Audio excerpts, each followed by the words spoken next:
Hello and welcome. Um, if you're just joining us, let me know where you're calling from in the chat. Nice to hear who I'm talking to here, you know.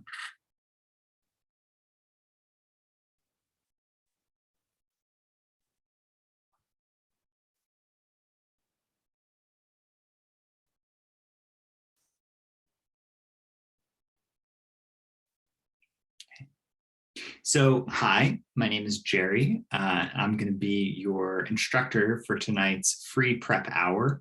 I'm a GRE instructor with Manhattan Prep. I've been teaching with them for, I don't know, over 5 years, 5 or 6 years. I'm currently based in Fayetteville, Arkansas.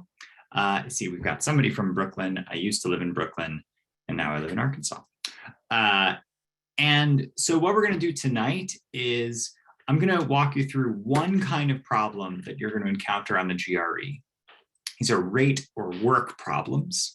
And this is the kind of thing you're definitely going to see it. You're going to see probably a small handful of them on the test. And I actually really like these problems because once you have a method of doing them, they get really easy.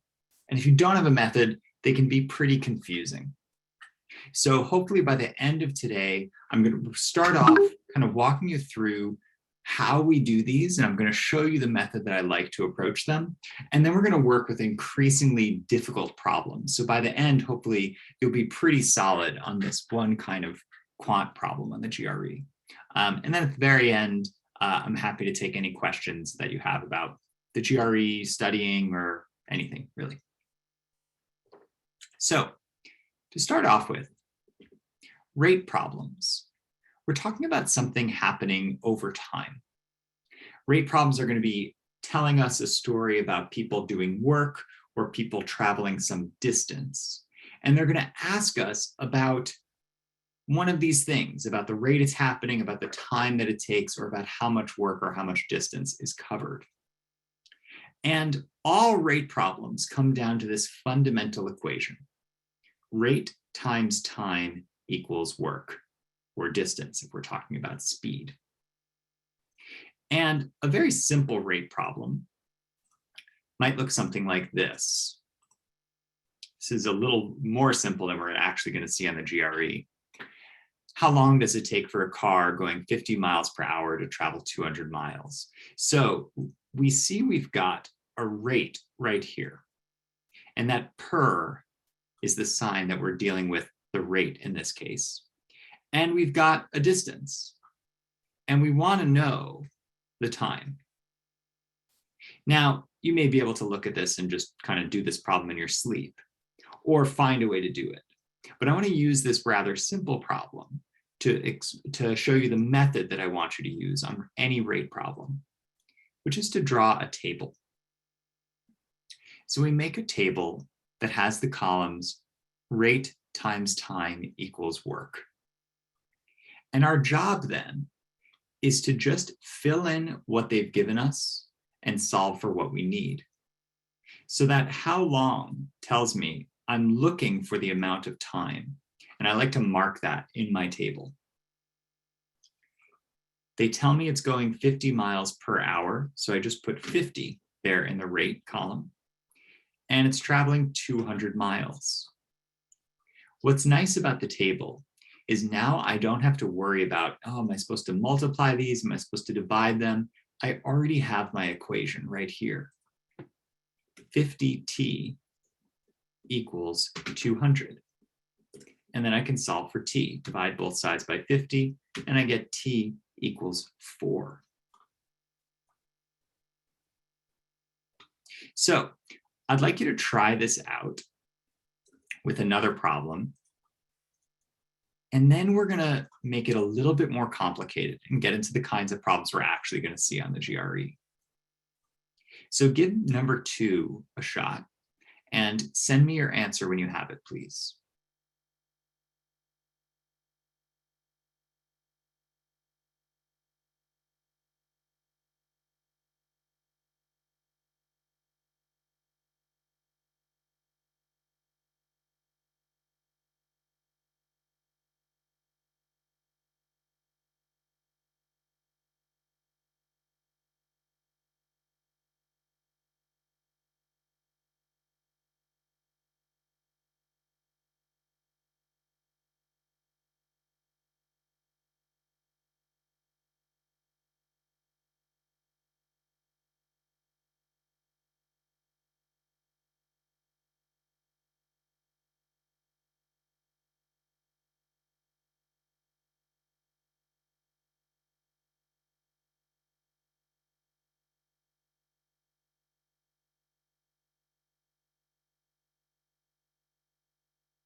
Okay, so for the second problem, we're told it takes 3 hours to pick 120 apples. So I'm going to start by filling in that information. 3 hours to pick 120 apples. How many apples, I'm looking for work, can be picked in 4 hours? So this one a little bit more complicated than question 1, because we have to start out by first finding this rate. How did I get that? R times 3 equals 120, divide both sides by 3, R equals 40. And then that rate carries down, and now I do 40 times 4 gives me 160. So oftentimes in a rate problem, we're going to have to do what we did here, fill in what we don't know, and then carry that over into a different part of the question. And that's especially important with this kind of problem here, which is the first major kind of rate problem. There are 2 kinds of rate problems we're going to be working with today. And this is the first one. And this is called a combined work problem. You have multiple workers working together. And the key for these is you add the rates. Don't add the work, don't add the time. Only add the rates. So I want you to see if you can try this. The way I would set up my table is I'd have John, Stephanie, and then John and Stephanie. See if you can try this problem out and send me the answer in the chat when you have it. Let me know if you're stuck as well.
Okay, so we're told John picks 150 apples in 3 hours. Stephanie picks 80 apples in 2 hours. We want to know how many apples they pick together in 4 hours. And for me, I like to have all this set up before I do any calculating. So now I need to get these rates.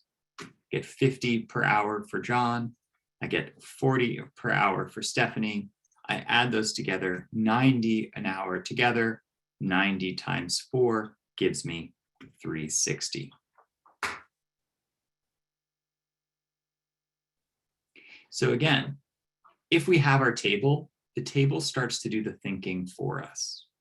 The only thing we need to be certain of is how we approach these combined work problems, which is to add the rates together.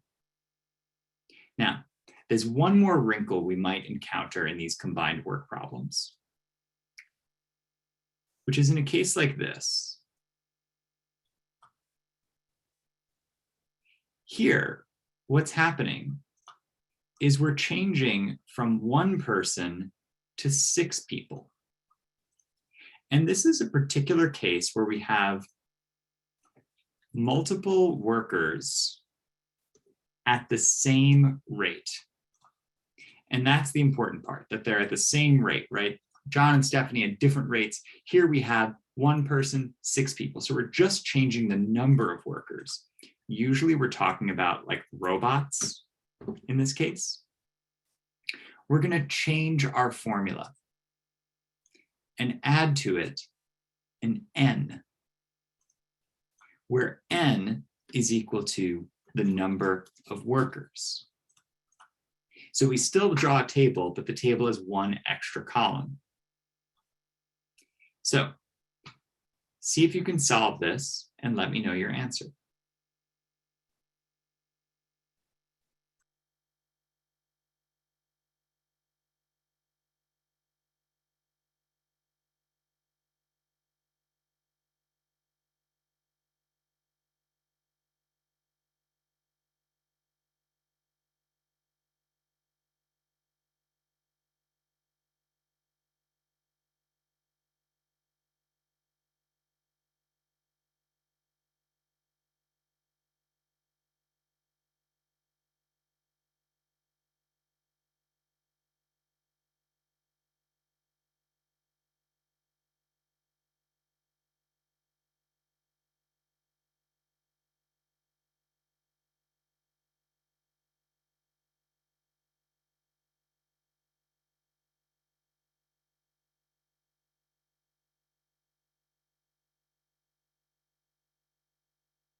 So when we've got 1 person, it takes 4 hours to make 8 necklaces.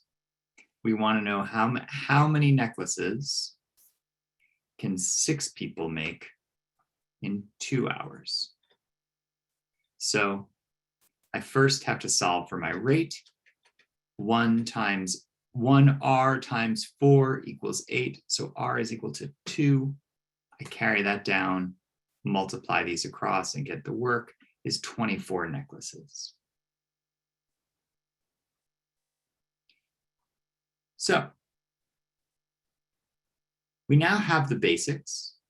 Let's start looking at these in the context of GRE problems.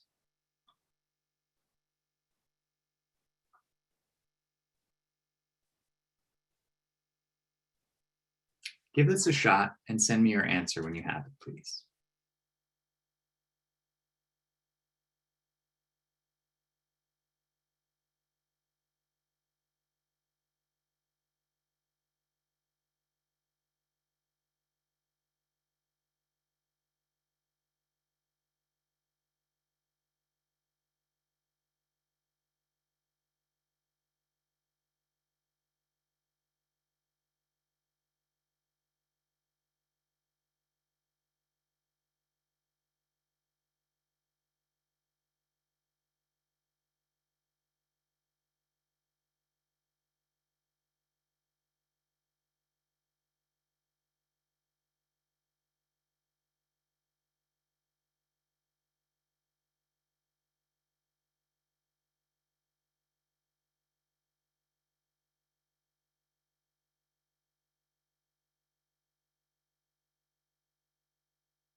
Okay. So we draw our table and we've got Sabrina and Janice working together. So Sabrina can assemble a tank in 8 hours. Now already we have a decision to make here. What do we mean by a tank? So what we might say is a tank is one tank. In a little bit, I'll show you another choice we could make there.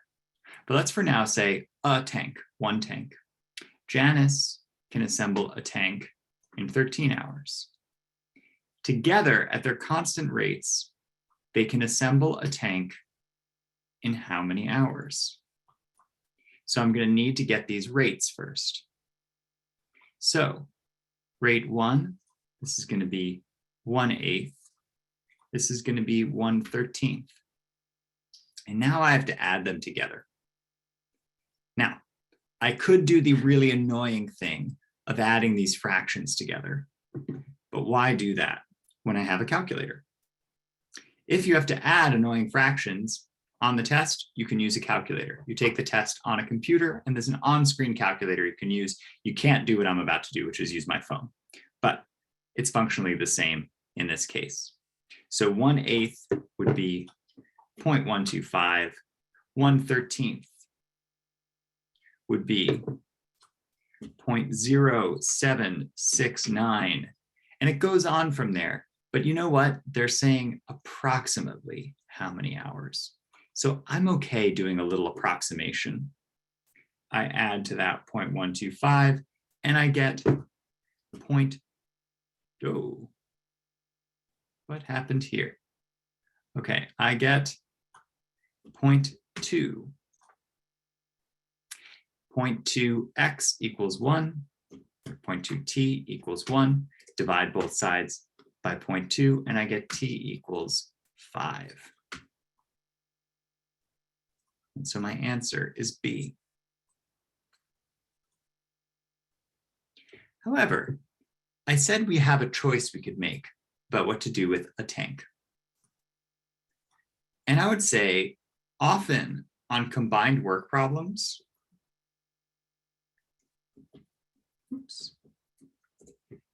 be prepared to pick a smart number for the work. So I might, instead of doing it like this, say I've got Sabrina and Janice and them working together. And I know it takes Sabrina 8 hours to do something and Janice 13 hours to do that same thing. And I'm looking at how long it takes both of them to do the exact same thing. Because this work is the same throughout.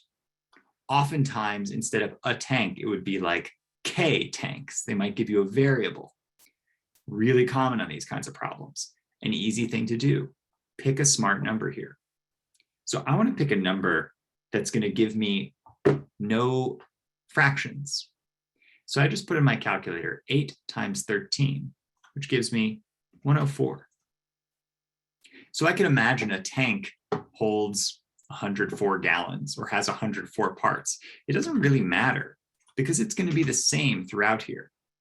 And now my math gets a lot easier. Because I picked this number, now I'm dealing only with whole numbers. A lot easier to deal with. And now I do 104 divided by 21 gets me 4.95, again, approximately 5. So I could either set the tank as 1, or I could set it as 104, or anything else, doesn't matter. We saw also this trick of don't add complex fractions, instead use decimals in the calculator. And then I want to show you one more way we can do this. So another GRE trick. Looking at these answers, I might notice they're spread out. And when you see that, you have the option to estimate.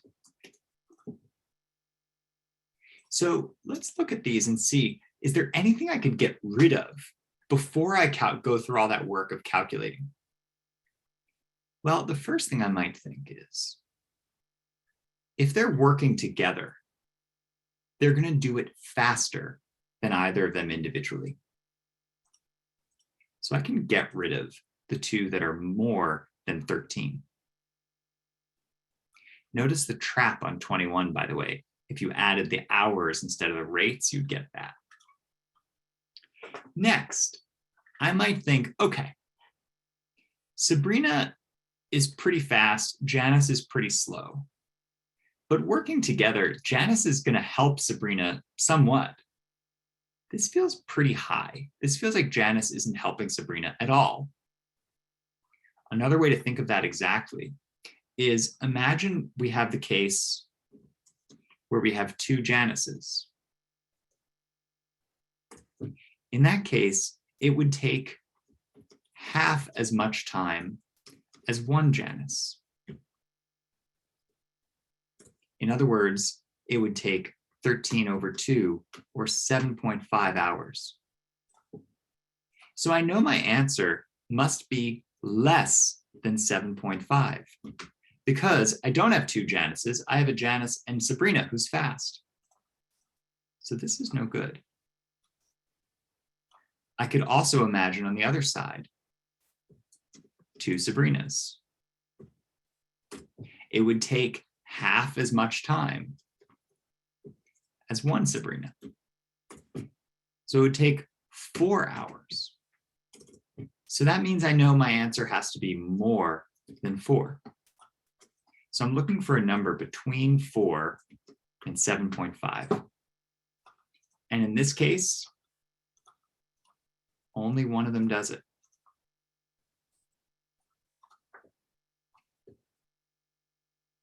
Now, maybe you're able to go as far as I did here, or maybe you don't see this. You are able to get rid of D and E, and you look at these and you're like, that feels really low, that feels kind of high, let's go for the middle one. Or you randomly guess, you guess 1 out of 3. That's also pretty cool. One of the things estimation can do for us is it might not always get us the exact answer, but it might do something pretty quick. And it might get us to a smart guess fast, which on the test can sometimes be really helpful. So we just saw 3 different ways to approach the same problem. That's enough with Sabrina and Janice. Let's take a look at some more of these.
Okay. So once again, we make our rate table. We find the standard machine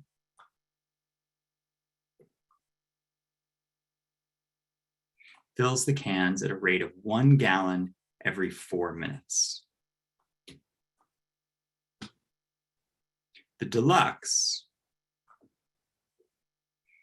fills gallons of paint at twice the rate of the standard machine.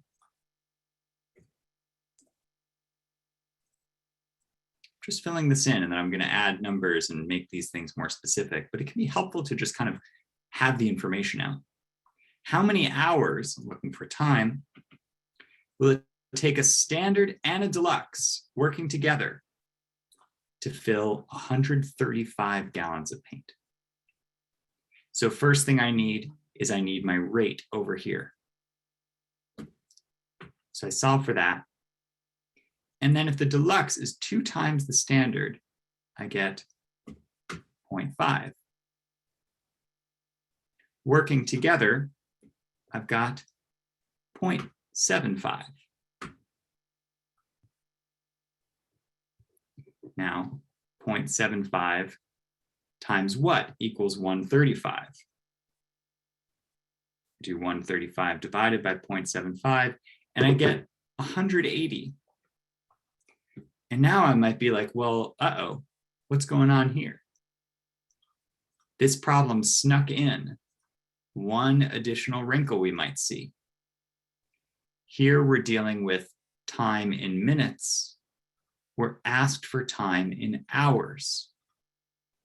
So I could either start out by converting everything to hours, or I could do what I did here, do everything as minutes, and then convert that into hours. And do 180 divided by 60 gives me 3 hours. And I get E as my answer. So one more wrinkle we want to be paying attention to.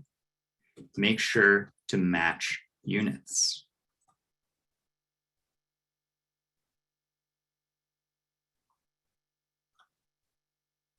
Let's try another.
Okay.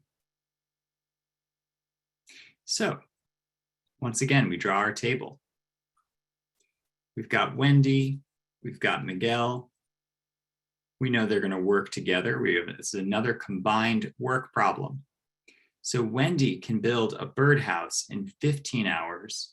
Miguel can build a birdhouse in 10 hours. So I'm going to use that trick because we're talking about a birdhouse, a birdhouse, a birdhouse.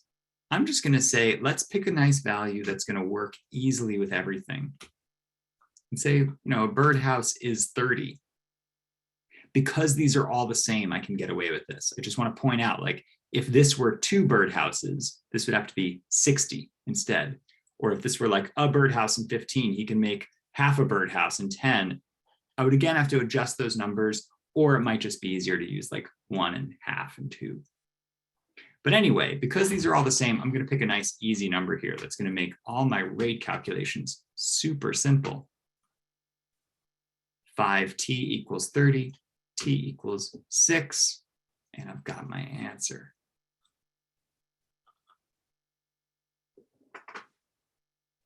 I'm going to pause here and see, are there any questions?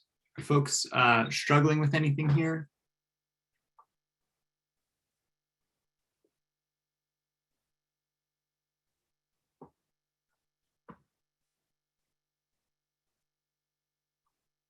If there's anything you're not understanding, feel free to ask me a question using the Q&A, or at the very end, I'll have some dedicated time just to take questions. But hopefully this is getting a little bit easier as we go. Let's try one more of these, and then we're going to look at another family of rate problems.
Okay. So this is a case. As soon as I see that 9 identical machines, that tells me, this is that special case we talked about where we're changing the number of workers. So we're changing from 9 machines to 4 machines. So I need that extra column in my chart. So it takes 9 machines to make 27 jerseys in 4 minutes. I want to know how many minutes does it take 4 machines to make 60 jerseys. With this table, this problem becomes a lot easier. So we have 9r times 4 equals 27. So 9 times 4 is 36. So 36r equals 27. And I can solve for r, doing 27 over 4 over 36. Oops. And r is equal to 0.75. Carry that rate down. And just if you're wondering what this means conceptually, this is the rate of one machine per hour. But I've got 4 machines per hour now going at this, and I want to know how many hours does it take to have them make 60. So I do 4 times 0.75 equals 3. So 3t equals 60. T equals 20 hours. Choice E. So we're using the same basic methods here, but we're seeing there's a couple little ways these can vary. And we just have to be aware of which of those variations we're seeing. For instance, this case of the multiple workers at the same rate. But I'm now going to throw you a bit of a curveball, because we're now going to start looking at rate problems that we're going to do in kind of a different way. And those problems are going to look like this.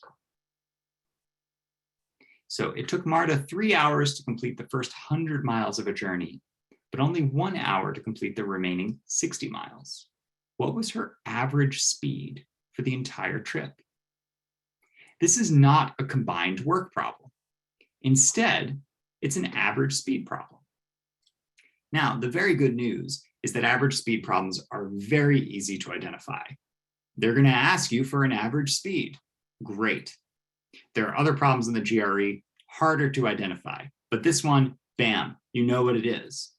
And what's important to keep in mind is that the average speed is not just the average of the speeds.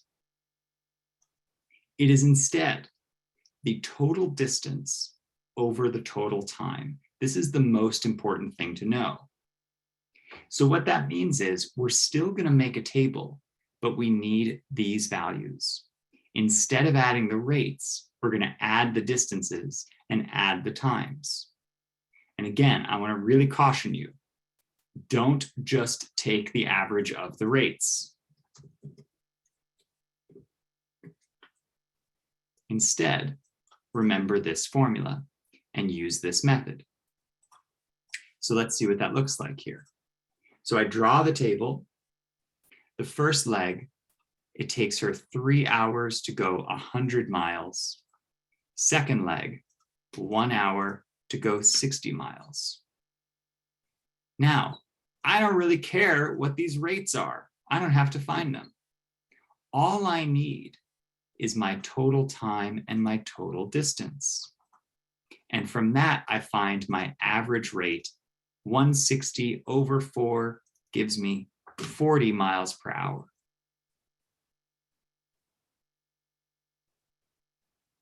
Now, for these average speed problems, expect to pick a number for the distance.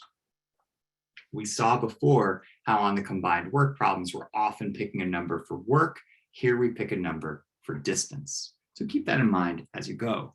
Make things easy for yourself. Let's try one out.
Okay.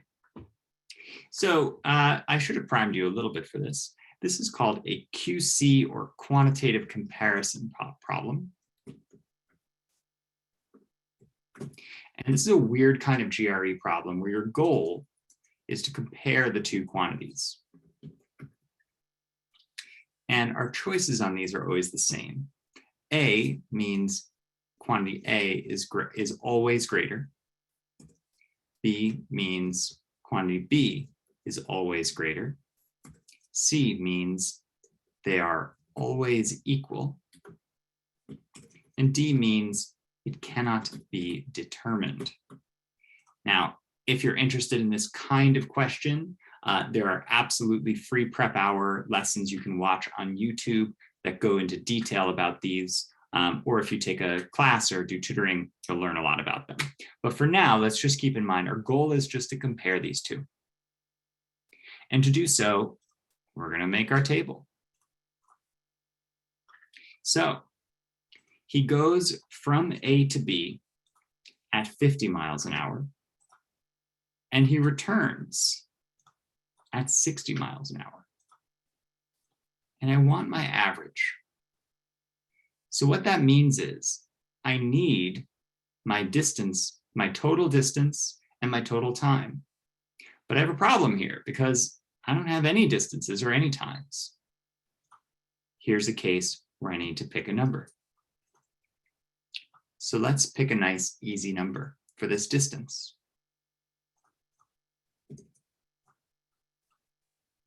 Let's say it's 300 miles from Amityville to Bettletown. So the first leg takes 6 hours. Coming back only takes 5. Getting my total distance and my total time, I find my average speed, 600 divided by 11 gives me 54.54 repeating, which is less than 55. So my answer is B.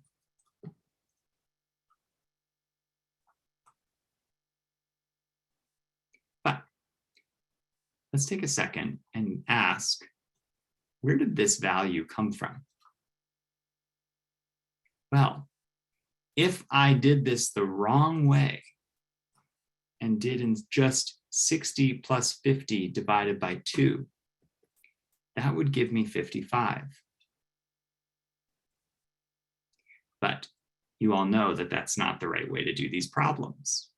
So the trap they've set in this problem is for you to put the answer as C if you did it this way. But as we know, we're not just taking the simple average, we're taking the total distance over the total time. I'm getting asked in the chat, will it always be quantity B or do I need to plug in another number? In this case, it will always be quantity B. Because these numbers are the same, I could do it with a variable and prove that it will always be the same. But this is a case where I'm not plugging in different numbers is not going to make things behave differently because these relationships will remain constant. Another way that I could think of this is as a weighted average problem. This is a different kind of problem I don't want to go into a ton of detail about. But what I could think is, okay, I've got these 2 legs. This first leg takes longer. Driving slower takes longer. So my overall average speed has got to be lower than just the simple average between these 2. That's going to be true no matter what number I plug in.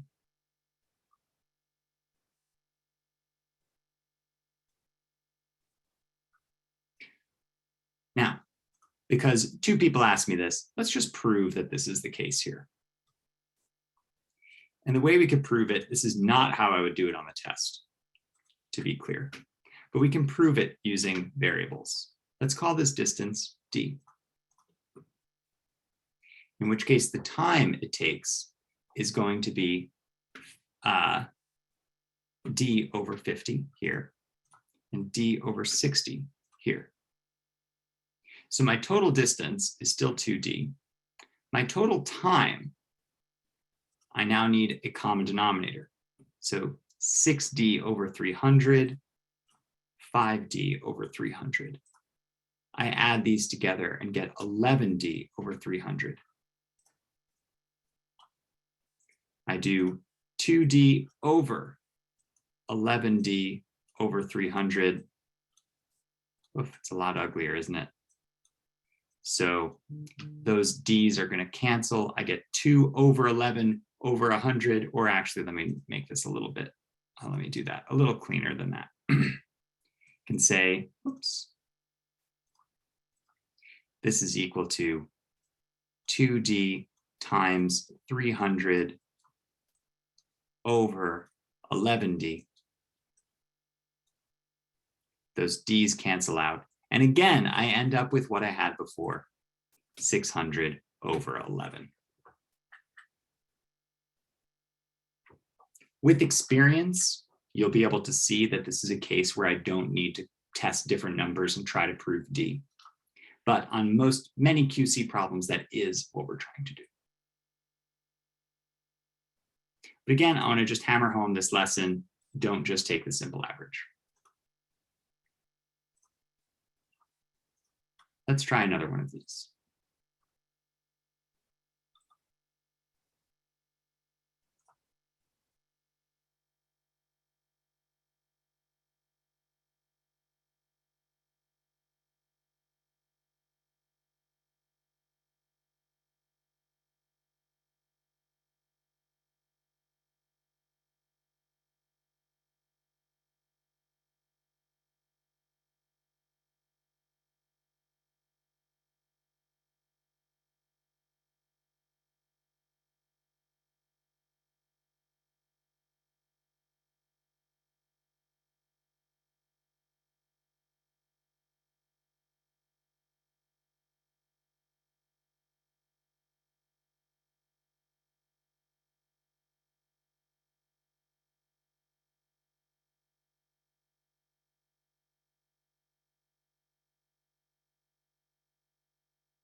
Okay.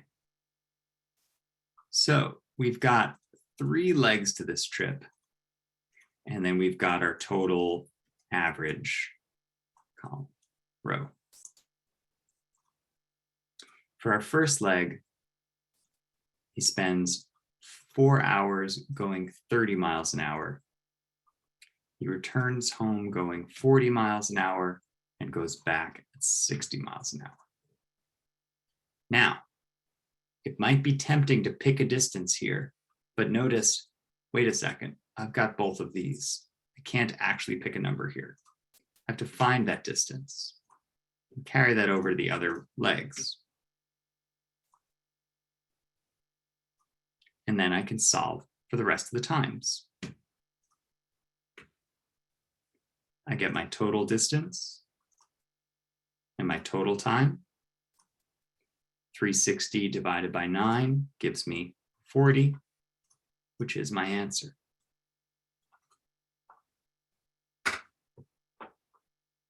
And in case you were wondering, it is pure coincidence that our answer is just that middle number. If this had been 50 or even 41, it's not like our answer has to be the middle one. This just happens to be the way this works out. So let's try one more, and then we'll wrap up and I'll take some questions.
Okay, so again, we draw our table.